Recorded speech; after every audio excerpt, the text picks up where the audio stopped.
Hmm. So, ayan, tingnan natin ang nangingibabaw na enerhiya at kaganapan sa ating bansang Pilipinas.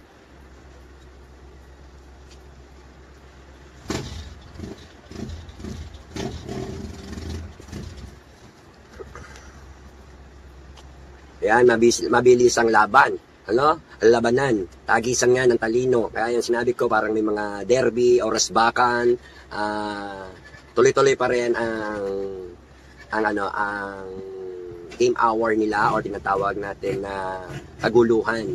Ang bilis ng mga pangyayari, mga unexpected happen sa mga nagaganap sa ating gobyerno at sa ating bansa na dulot din ng panahon at pagkakataon. Dahil ang pagkakataon, nagkakataon lang yan. Kaya taon-taon lang yan. Alright? Okay. Issue tungkol to sa enerhiya issue tungkol sa mga tumatakbo. Ayan. Tumatakbo para sa 2028. At saka tumatakbong karera at papasok sa mga competition. Kaya ang issue na hinaharap ng ating bansa ay may marami pa rin politics system at running for 2028, running for position na mabilis ang mga pangyayari magaganap at unexpected happen. Ayan. Kaya ako inuulit kasi yun lang din naman ang pupuntahan ng nila sa mga nangyayari. Ayan, no? Kaya wag tayo magpa-distract, tuloy lang ang laban daw. Ayan. Mga kabertudes, tuloy lang ang laban. No, laban lang hanggang makarating ang finish line dahil malapit nang marating at matapos ang competition. Alright. Ito ang ating Pangulo o admin. Ilulumot na at kinakain na ng mga masamang impluwensya, ng mga masasamang impluwensya ang ating Pangulo. Kaya siya ay mananatiling powerful at kaliwat kanan siyang may separation of power and money, power of money. Money power ba? Yun. So, ayan. Kapangyarihan ng pera, kapangyarihan ng posisyon o batas niya. Alright? Ang issue tungkol din sa Pangulo.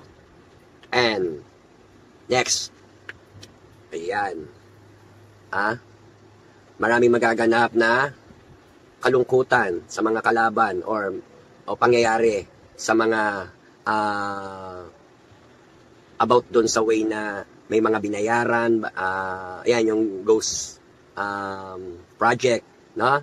Yung mga bayad na at binayaran at meron ding sistema at issue na mangingibabaw tungkol sa pagsusuhol at saka pagbabayad at pagpapadala ng mga sipwena.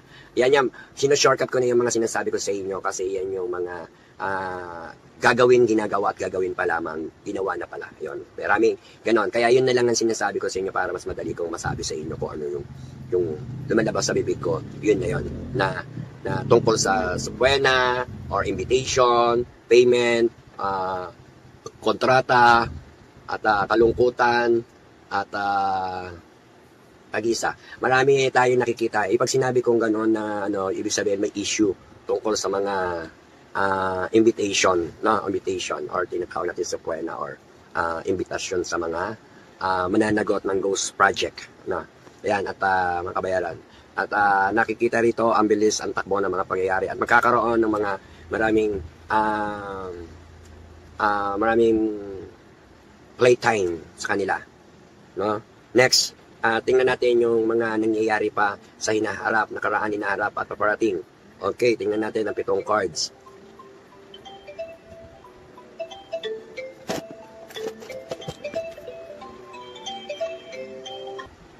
Gulat akong ingay. Nag-alarm. Okay, tingnan natin ang 7 cards.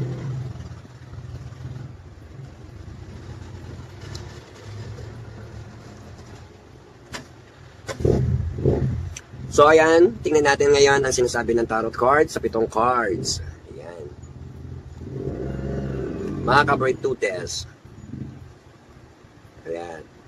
Huwag tayo mawala ng pag-asa sapagkat hawak natin ang pag-asa at katotohanan, dalangin at dasal para sa ikakaayos ng ating bansang Pilipinas at ng mamamayang Pilipino at ng ating mga nahalal at nakaupo sa ating gobyerno.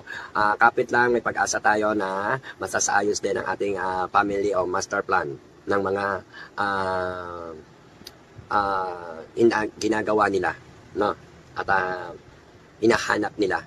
No? Maayos din ang lahat, kaya unti-unti na, subalit patuloy pa rin lumalaban hanggang sa huling hininga. Kaya nang sinabi ko kasi, ang labanan niyang DDS at Marcos ay magkakaroon talaga ng parang patay kung patay, kulong kung kulong, bawian, ganon, or whatever, hanggang sa final, no? Kasi ang katwiran ng iba dyan, makukulong rin lang naman, tatakas na at magtatago na hanggang sa magkaroon ng iligtas ang kanilang mga sarili-sarili, no? At mananagot, ang dapat managot. Pero baka ang mangyari pa dyan, kung sino pa yung walang kasalanan, yung pa ang magbayad ng kasalanan ng iba. Kaya nawa maimbestigahan ng maayos ang mga sitwasyon at pangyayari dyan sa mga ghost project na flood control. Alright? Kaya dealing transaction, yan pa rin ang mga pangyayari at pagkakaroon ng mga pakipagpalitan. Nagkakaroon ng mga dealing, transaction, bayaran, at panibagong usapin. Ayan. Ayan, ito ang good news. Dahil may bad news. Ayan, dahil may good news, may bad news. Ang bad news ay magugulo na ang palasyo. No? Babagsak ang palasyo, tatamaan ng tower, sa Sabaw magkakawatak-watak na sila, at maaaring ang Pangulo ay maapektuhan na. At maapektuhan dahil sa mga kasamahan at kasamaan ng mga kasamahan niya. Alright? Na ang tower ay tinamaan o tinatawag natin ng Malacanang ay kakaroon ng panibagong mga pagbangon o pagbabaka sakali na makalaban pa sila sa laban ng katotohanan dahil sila ay nasa iipit na at nasa kasinungalingan, ang palasyo ay babagsak. Even to say, ang Pangulo ay maaari talagang bumagsak or bumaba. Pero may mga kondisyones. Yan ang good news. Pero ang bad news, ang dami nang nawala, hindi na maibabalik ng palasyo, no? Ng ating admin. Yan, ang mga nawala at nasayang. Okay. Malapit na at muli na tayong magkakaroon ng new future. Pero hindi pa man na kakamit ang first step. Pero doon na rin patungo at dalangin ko ang tagumpay ng mga nananalangin at dumadalangin sa kaayusan at kapayapaan ng ating bansang Pilipinas at ng mga nakaupo sa ating gobyerno at nagpapalakad, no? Dahil sisikat na ang araw, no?